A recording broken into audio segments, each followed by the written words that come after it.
తమిళనాడు కోస్తా దగ్గర కనిపించిన ఈ చేపను చూసి ఆ ప్రాంతం మొత్తం షాక్కి గురైంది. ఇది ఒక సాధారణ చేప అయితే కాదు, దీని పేరు ఓర్ ఫిష్. చాలా మందికి ఇది డూమ్స్డే ఫిష్ అని కూడా తెలుసు, ఎందుకంటే దీని గురించి ఒక పెద్ద నమ్మకం ఉంది. భూమికి అతిపెద్ద ప్రమాదం రాబోతుంది, అలాంటప్పుడే దీని దర్శనం జరుగుతుంది అనేలా జపాన్లో చాలా కాలం క్రితమే దీని గురించి చెప్పుకొస్తున్నారు.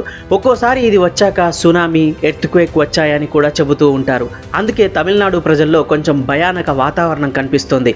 ఈ డూమ్స్డే ఫిష్ అనే టాపిక్ కొత్తదైతే కాదు, గతంలోనూ చాలాసార్లు ఇది కనిపించి నిజంగానే కొన్ని ప్రదేశాల్లో పెద్ద విపత్తులైతే రావడం జరిగింది. అందుకే ప్రపంచం మొత్తం దీన్ని ఓషన్ మెసెంజర్ ఆఫ్ డిజాస్టర్ అని పిలుస్తూ ఉంటారు. గతంలోకి వెళ్తే 2011 సునామీ, దానికి ముందు ఏడాదిలో అక్కడ తీర ప్రాంతాల్లో ఎన్నో ఓర్ ఫిష్లు కనిపించాయి. తర్వాత మ్యాసివ్ సునామీ వచ్చి లక్షలాది మంది ప్రాణాలు కోల్పోయారు. ఇక 2017లో ఫిలిప్పీన్స్ లోనూ ఇలానే జరిగింది. ఓర్ ఫిష్ సముద్ర తీరానికి వచ్చింది. కొన్ని వారాల్లోపే అక్కడ భారీ భూకంపం అయితే జరిగింది. అదే 6.7 మ్యాగ్నిట్యూడ్ సూరిగా ఎర్త్క్వేక్. చిలీ, మెక్సికో, న్యూజిలాండ్ ఇవన్నీ పాస్ట్ లో డీప్ సీ ఫిష్ రావడం వల్ల మేజర్ టెక్నోటిక్ యాక్టివిటీ రావడం అన్న నమ్మకానికి ఉదాహరణలుగా నిలిచాయి. ఇక ఇప్పుడు మన దేశంలో తమిళనాడులో ఇది కనిపించడంతో కొందరికి అదే ఫ్లాష్ బ్యాక్, ఇప్పుడు ఏదైనా జరగబోతోందా అనే భయం మొదలైంది. కానీ ఈ విషయంలో సైన్స్ కూడా ఎవాల్వ్ అయింది. ఇవన్నీ కోఇన్సిడెన్స్ కావచ్చు కదా అంటుంది. ఓర్ ఫిష్ అసలు తన జీవితం చివర్లో సర్ఫేస్ కి వచ్చే అవకాశాలు ఎక్కువగా ఉన్నాయి అంటున్నారు.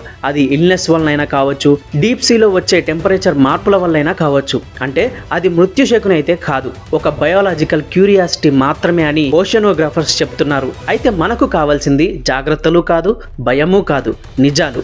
ఒక విధంగా చూస్తే ఈ డీప్ సీ క్రియేచర్స్ తో మనకి నేచర్ ఒక సైన్ లా ఇస్తుంది. మనం ఎప్పటికీ ఎక్స్ప్లోర్ చేయని సముద్రం లోపల కూడా ఇంకా ఎన్నో తెలియని మిస్టరీలు అయితే దాగి ఉన్నాయని చెప్పొచ్చు. ఈ ఫిష్ గురించి ఎన్నో రకాల డౌట్లు ఉన్నా కూడా సైంటిఫిక్ ఎక్స్ప్లెనేషన్ అయితే అర్థం చేసుకోవాలి కదా.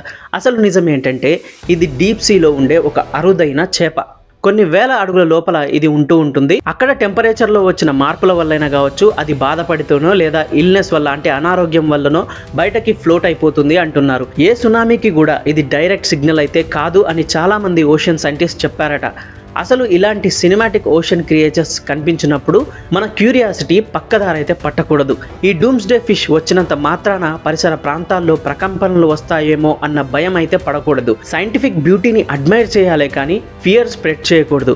మన తెలుగు సోషల్ మీడియా పేజెస్లో ఇంకా ఎగ్జాగరేషన్ వస్తుంది. 2025లో ఇదే శురువాత్ అంటున్నారు కొందరు. మనకైతే క్లారిటీ ఉండాలి కదా, ఎందుకంటే పానిక్ కంటే పవర్ఫుల్ డిసీజ్ ఇంకోటి ఉండదు. మనం ఆ రూమర్లు స్ప్రెడ్ చేయకుండా ఉంటే అంతే చాలు. ఓర్ ఫిష్ వచ్చిన న్యూస్ని ఒక సైన్స్ క్యూరియాసిటీగా తీసుకుంటూ మైత్లో కాదు మీనింగ్లో బ్రతకాలి. ఈ ఇన్ఫర్మేషన్ కనుక నచ్చినట్లయితే లైక్ చేయండి. డూమ్స్డే ఫిష్, ఓర్ ఫిష్ మీద మీ అభిప్రాయాలు కామెంట్ చేయండి.